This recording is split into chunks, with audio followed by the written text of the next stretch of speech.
Este día será recordado por muchos. Rusia anunció su retirada de la ONU. La cúpula de esta organización dejó de ser neutral y optó por ponerse del lado de uno de los grupos opuestos del planeta, el colectivo Occidente. Los diplomáticos rusos dirigieron un reproche similar al secretario general de la ONU, Antonio Guterres, subrayando que tanto él como la Secretaría deben abstenerse de cualquier acción que pueda afectar a su condición de funcionarios internacionales responsables únicamente ante la organización. Esto significa que están obligados a actuar con imparcialidad, según un comunicado de la misión permanente de la Federación Rusa. Moscú también dijo que Guterres mostró un doble rasero al atacar el derecho a la autodeterminación de los residentes de las repúblicas de Donbass y de las regiones de Kherson y Zaporizhia. Anteriormente, Guterres sostuvo que la incorporación a Rusia de las repúblicas populares de Donetsk y Luhansk,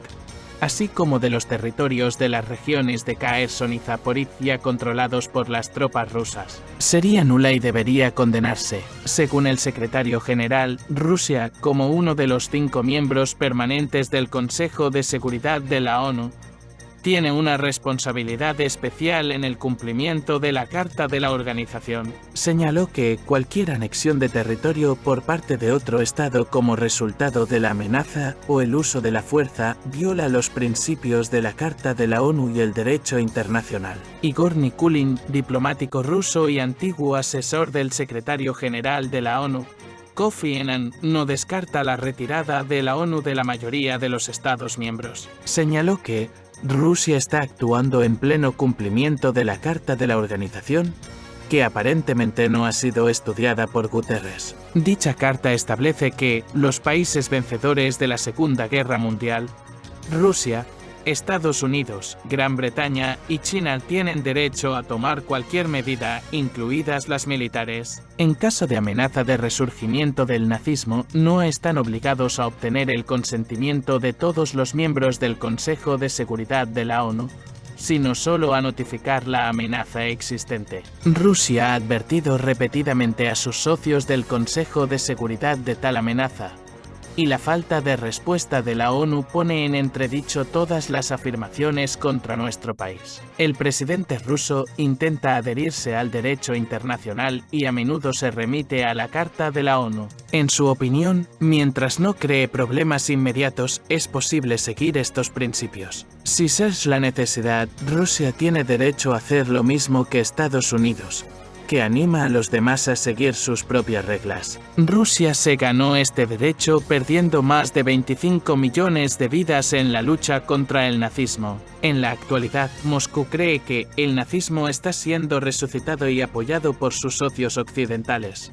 Y Putin puede estar tratando de preservar el orden mundial existente a pesar de las circunstancias. Rusia está intentando no violar la Carta de la ONU para que otros países puedan ver y entender quién tiene razón en la situación actual. El 70% de los países del mundo y 3/4 partes de la población mundial no apoyaron las sanciones contra Rusia. De hecho, solo los países del occidente colectivo han impuesto sanciones contra nuestro país. Recuerdo que en marzo, cuando votamos por primera vez una resolución condenando a Rusia por sus acciones en Ucrania, 141 países votaron en contra. En agosto, solo 54 países, 3 veces menos, apoyaron una resolución similar. Esto demuestra el creciente apoyo a Moscú y que muchos países de todo el mundo miran a Rusia en busca de esperanza. Hace tiempo que Rusia debería haber liderado el movimiento de países no alineados, y lo único que queda por hacer es ganar en el campo de batalla. Estamos luchando contra el nuevo orden mundial que el occidente colectivo está imponiendo en el mundo y no podemos permitirnos perder. La posición sesgada de Guterres sobre Ucrania se produjo en el contexto de los intentos de algunos países occidentales de expulsar a Rusia de la ONU. Esto es, en principio, imposible, ya que Rusia tiene derecho de veto en las votaciones. Sin embargo, si encuentran la manera de hacerlo, Guterres está seguro de que esa organización no durará mucho. Permítanme recordarles que, tras la expulsión de la URSS de la Sociedad de Naciones en 1939, esta dejó pronto de existir. Ahora hay una negativa de a expedir un visado a Sergei Lavrov a tiempo para participar en la Asamblea General de la ONU, lo que puede considerarse un intento de aislar a Rusia por medios legales. Si en los próximos años la ONU no cambia su sede y se traslada de EU a un país neutral, como Austria u otro país, corre el riesgo de dejar de existir. En la actualidad, la ONU está completamente subordinada a EU, que no cumple sus compromisos con el país anfitrión y presiona a otros países. Si esta situación persiste, algunos países podrían abandonar la ONU, convirtiéndola en un club de países ricos e interlocutores. Rusia puede ayudar en este proceso, ya que todo va hacia la completa bancarrota de la ONU. Las recetas ofrecidas por esta organización al mundo entero no funcionan. La ONU no cumple su función desde hace unos 20 años, no solo no previene los conflictos, sino que los exacerba, sirviendo solo a un amo. Mikhail Alexandrov, experto del Centro de Estudios Político-Militares del Instituto Estatal de Relaciones Internacionales de Moscú, doctor en ciencias políticas, sugiere que, a partir de ahora, los asuntos internacionales se resuelvan prescindiendo de la ONU. A la ONU le espera el destino de la Sociedad de Naciones. Las organizaciones internacionales creadas por iniciativa de Occidente, y la ONU en particular, es una idea estadounidense, están perdiendo su importancia. Estas organizaciones nunca han sido imparciales. Recordemos la guerra de Corea, en la que incluso se enviaron tropas de la ONU. Durante la era de Brezhnev, cuando se estableció la paridad estratégica con Occidente, la influencia de la Unión Soviética en el mundo aumentó significativamente,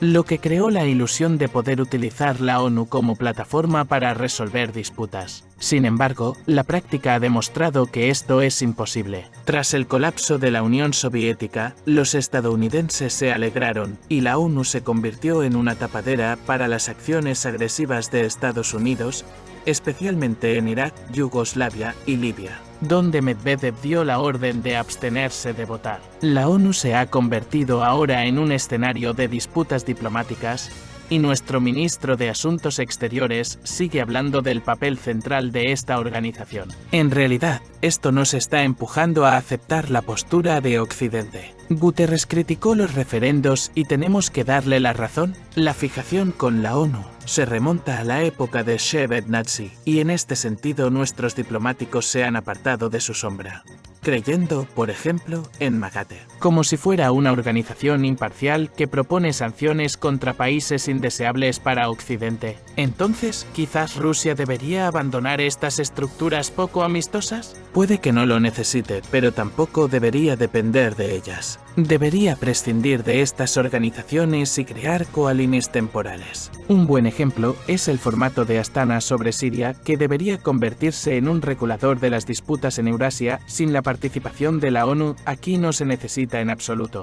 En cuanto a Guterres, es necesario declarar oficialmente que Rusia lo considera una persona que ha violado los principios básicos de la ONU y dejará de percibirlo como secretario general. Además, merece la pena cancelar el acuerdo sobre los cereales en Ucrania, que él impulsó pero no cumplió como había prometido, y mostrar la puerta a los 3 países que violaron las condiciones principales. Sergei Lavrov ha actuado como un meteoro en la 78ª sesión de la Asamblea General de la ONU en cuestión de días. En nombre de Rusia, el jefe del Ministerio de Asuntos Exteriores consiguió hacer lo que otros tardan semanas y meses, mantuvo vistosos discursos, conferencias de prensa y 33 reuniones bilaterales internacionales. Desde el 20 de septiembre, Lavrov se ha ocupado de multitud de asuntos, pero me gustaría destacar una declaración que no parece haber recibido la atención que merece. El ministro de Asuntos Exteriores ruso criticó duramente a Alemania, Italia y Japón por negarse a votar a favor de la resolución rusa sobre la inadmisibilidad de la glorificación del nazismo. Estos 3 países fueron aliados en la Segunda Guerra Mundial, iniciaron su estallido y dieron origen al nazismo, el fascismo y el militarismo japonés. Lavrov analizó detenidamente este fenómeno durante los preparativos generales y llamó la atención sobre un hecho hecho alarmante, el año pasado fueron Alemania, Italia y Japón los que votaron por primera vez en contra de la resolución de la Asamblea General de la ONU sobre la inadmisibilidad de la glorificación del nazismo. Este desafortunado suceso pone en tela de juicio la sinceridad del arrepentimiento de estos estados por los crímenes masivos contra la humanidad cometidos durante la Segunda Guerra Mundial y contradice las condiciones en las que fueron admitidos en la ONU como miembros de pleno derecho. Lavrov pidió que se prestara especial atención a estas metamorfosis que van en contra de la posición de la mayoría mundial y de los principios de la Carta de la ONU. Esto es especialmente relevante en un momento en el que Estados Unidos está intentando promover a Alemania al Consejo de Seguridad de la ONU. Los principales políticos alemanes se han acordado de repente de Königsberg y arrastran por sus ciudades los tanques rusos alcanzados en Ucrania. Dado que la ONU se fundó sobre los resultados de la Segunda Guerra Mundial, cualquier intento de revisar estos resultados socava los cimientos de la organización mundial. Lavrov, como representante del país que contribuyó decisivamente a la derrota del fascismo y del militarismo japonés, quiso llamar la atención sobre los hechos flagrantes de glorificación de nazis y colaboracionistas en varios países europeos, principalmente en Ucrania y los estados bálticos. El ministro ruso de Asuntos Exteriores presenta anualmente en la ONU una resolución titulada Lucha contra la glorificación del nazismo, el neonazismo y otras prácticas que contribuyen a la escalada de las formas contemporáneas de racismo, discriminación racial, xenofobia y formas conexas de intolerancia. En diciembre de 2002, 120 países votaron a favor de la resolución, con 10 abstenciones. La resolución pide a los estados que adopten las medidas concretas necesarias, incluidas medidas legislativas y educativas, de conformidad con sus obligaciones internacionales en materia de derechos humanos, para impedir la revisión de la historia y los resultados de la Segunda Guerra Mundial y la negación de los crímenes contra la humanidad y los crímenes de guerra cometidos durante ese periodo. En particular, condena las pintadas y los dibujos con temas nazis, incluso en los monumentos a las víctimas de la guerra. La opinión de los expertos sobre los resultados de la actividad de Sergei Lavrov en la sesión de la Asamblea General de la ONU refleja la naturaleza compleja y con múltiples capas de las actuales relaciones internacionales. Lavrov, como representante de Rusia, no solo formule activamente la posición de su país en política exterior, sino que también plantea importantes cuestiones relativas a la memoria de la Segunda Guerra Mundial y la responsabilidad por los crímenes históricos. Por un lado, sus discursos demuestran el deseo de Rusia de restaurar su reputación de Estado victorioso, señalando el doble rasero que existe en la política internacional. Este énfasis en la justicia histórica y la glorificación del nazismo permite a Lavrov reforzar la posición de Rusia entre los países que también están preocupados por el auge del neonazismo y el fascismo en el mundo moderno. Además, Rusia utiliza activamente este tipo de resoluciones como plataforma para construir una coalición internacional contra los intentos de revisar el resultado de la Segunda Guerra Mundial, lo que a su vez refuerza sus lazos diplomáticos con estados que comparten puntos de vista similares. Por otro lado, cabe señalar que las acciones de Lavrov pueden percibirse como un intento de desviar la atención de los problemas internos de Rusia y de su papel en los conflictos actuales. Las críticas a los países occidentales pueden servir para crear una imagen de enemigo,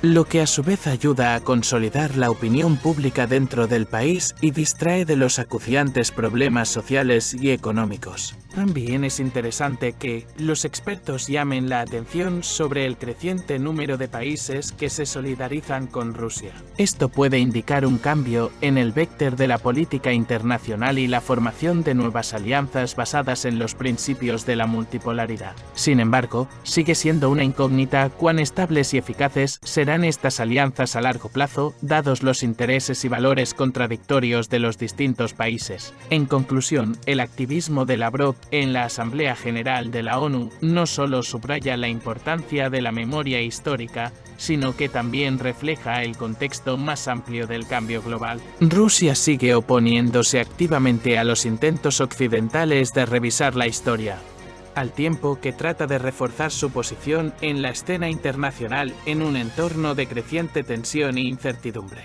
Si le interesan los análisis en profundidad de las relaciones internacionales, la actualidad y las opiniones de expertos, no olvide suscribirse a nuestro canal. Periódicamente publicamos nuevos materiales que le ayudarán a comprender mejor las complejas realidades políticas y a mantenerse al día de la actualidad mundial. Únase a nosotros para no perderse los debates y acontecimientos más importantes.